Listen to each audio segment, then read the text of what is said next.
ទេសភាពទីក្រុងនៅពេលយប់ភ្លើងតាមមាត់ទន្លេពន្លឺព្រះច័ន្ទបរិយាកាសដ៏អស្ចារ្យតារាឈរលើដំបូលផ្ទះខ្យល់បក់ក្រណាត់ក្រហមឡើងរវិតរវិតព្រះច័ន្ទលើពីក្រោយយ៉ាងធំក្រុមនិនចាអន្ទាក់កំពុងចូលកាន់ក្រុងលោតផ្លោះអាគារមួយទៅមួយភ្នែកក្រហមភ្លឺចែងតារាត្រៀមប្រយុទ្ធលើកដោយកាតាណាចេញផ្កាភ្លើងនិងឈុតឆាកដ៏គួរឲ្យចាប់អារម្មណ៍សង្គ្រាមចាប់ផ្ដើមហើយនិនចាបើយុទ្ធគ្នានៅលើដំបូលផ្ទះការប៉ះទង្គិចគ្នាដោយដាវតារាប្រយុទ្ធដោយកម្លាំងលោតក្រឡប់ធាក់សត្រូវនិងកាប់ខណៈព្រះច័ន្ទនៅពីក្រោយមេនិនចាបានបង្ហាញខ្លួនលេចចេញពីផ្សែងភ្នែកឡើងក្រហមភ្លឺចែងចាំងខ្យល់បក់ការប្រយុទ្ធកំពុងចាប់ផ្ដើមប្រឈមមុខដាក់គ្នានៅលើដំបូលផ្ទះមានភ្លេកបន្ទោដាវប៉ះគ្នាបង្កើតភ្លើងចែងចាំងការប្រយុទ្ធដោយដាវលឿននឹងមានចេញផ្កាភ្លើងអំពើអាក្រក់ត្រូវបានបញ្ចប់ដួលយ៉ាងដំណំផ្សែងរសាត់បាត់តារាឈរយ៉ាងអង្អាចព្រះអាទិត្យរះលើផ្ទៃមេឃទីក្រុងមានសន្តិភាពវិញពន្លឺក្តៅឧណូនបានរះចែងចាំងមកតារាបានដើរចេញពីសមរភូមិដោយជោគជ័យគាត់ដើរឆ្លងកាត់ដំបូលផ្ទះប្រជាជនចាប់ផ្ដើមមានសុវត្ថិភាពវិញស្រមោលមនុស្សនៅលើផ្លូវ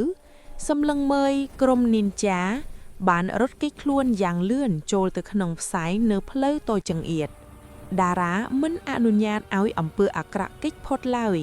គាត់បានគប់ផ្កាយហក់ទៅលើក្រុមនីនចា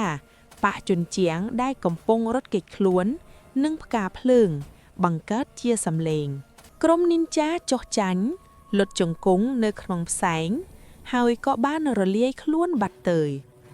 តារាក្លាយជាវីរបុរសនៃទីក្រុងគាត់ឈរនៅក្នុងពន្លឺផ្លូវតូចកាយវិការវីរភាពមាត់ទន្លេទីក្រុងទូកកំពុងធ្វើដំណើរពេលព្រឹកចាប់ផ្ដើមធម្មតាវិញស្រមោលកុមារកំពុងក្រវីដៃពីលើផ្លូវទៅកាន់តារានៅលើដំបូលផ្ទះតារាលោតចូលទៅក្នុងពន្លឺព្រះអាទិត្យអាវធំបាំងបក់តាមខ្យល់រវិតរវិតស្រមោលនីនចានឹងត្រឡប់មកវិញប្រសិនបើមានគ្រោះថ្នាក់សន្តិភាពបានស្ថិតស្ថេរឡើយពពកឈូសគ្របដណ្ដប់លើទីក្រុងផ្លែកបន្ទោនិមិត្តសញ្ញានិនចាបានបង្ហាញឡើងវិញភ្លឺចែងចាំងលើជញ្ជាំងចាស់ក្នុងផ្លូវតូចសត្រូវថ្មីកំពុងលេចឡើងនីនចាពាក់ម៉ាស់ឈរក្នុងភ្លៀងគ្រឿងសឹកពណ៌ប្រាក់តារាមានអារម្មណ៍ថាមានអ្វីមួយកំពុងកើតឡើងគាត់នៅលើដំបូលខណៈខ្យល់បក់ក្រុមស្រមោលប្រមូលផ្ដុំគ្នានៅក្នុងប្រាសាទក្រោមដីភ្លើងងងឹតនិងមានផ្សែងហុយនីនចាប្រាក់បានហូតដាវពីចិនផ្កាភ្លើងក្នុងភ្លៀងពួកគេត្រៀមសង្គ្រាម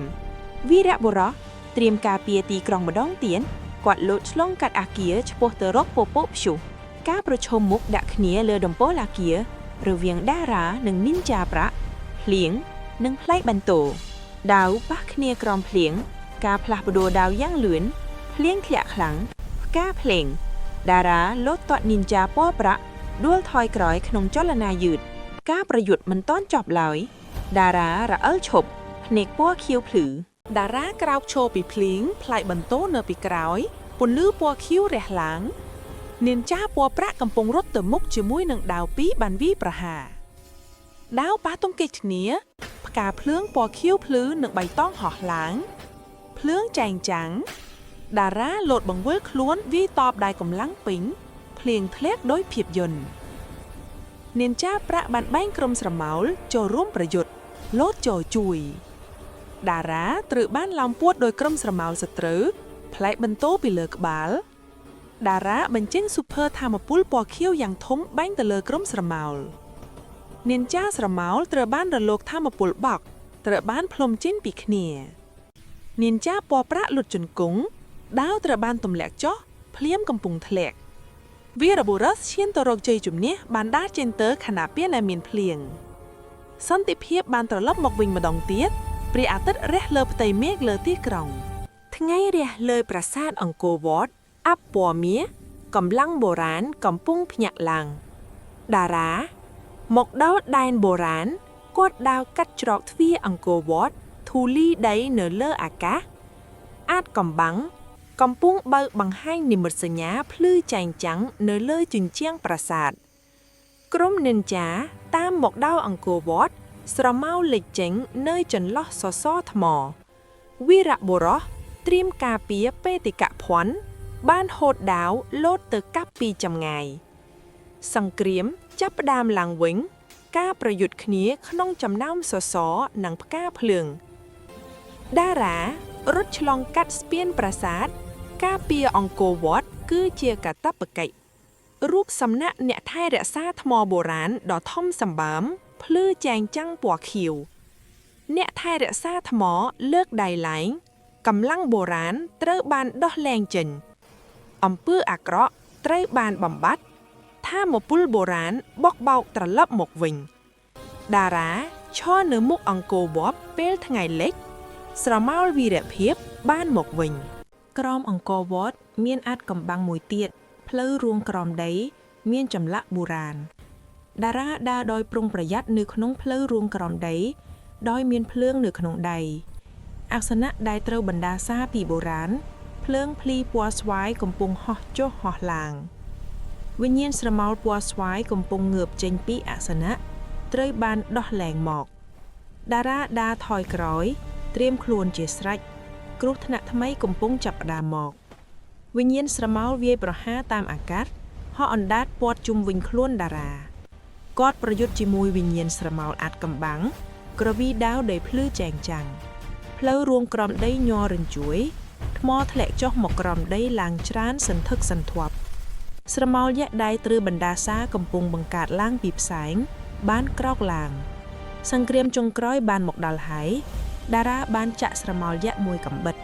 ស្រមោលយក្សស្រែកយ៉ាងខ្លាំងផ្លាយបន្តពណ៌ស្វាយនៅក្នុងផ្លូវរួងក្រោមដីបុរាណតារាស្ទុះទៅមុខកាត់ថ្មដែលធ្លាក់មកចូលវាប្រហារដោយគ្មានការភ័យខ្លាចមេអំពើអាក្រក់វាយតបដោយកម្លាំងដ៏សាហាវទៅលើដីធ្វើឲ្យរលកឆក់រាលដាលវីរបុរសមិនចាញ់ឡើយបានលោតគេចចេញពីលើរលកឆក់ដោយចលនាយឺតកម្លាំងបុរាណត្រូវបានប្រមូលផ្ដុំដាវថាមពលពណ៌ខៀវបង្កើតភ្លើងភ្លឺជុំវិញដាវតារាកាត់ទ្រូងរបស់ Shadow Boss ហើយក៏ផ្ទុះពន្លឺដ៏ធំមួយចេញមកក្រៅមេស្រមោលស្រែកយំខ្លាំងរាងកាយប្រេះស្រាំដោយពន្លឺក្រហមចេញមកផ្លូវរួងក្រោមពោពេញដោយពន្លឺពណ៌ខៀវស្រមោលកំពុងរលាយបាត់សង្គ្រាមត្រូវបានបញ្ចប់ Shadow Boss ផ្ទុះទៅជាផ្សែងនិងរលាយបាត់ផ្លូវរួងក្រោមត្រូវបាក់ស្រុតចុះមកក្រោមនៅពីក្រោយតារាពេលគាត់រត់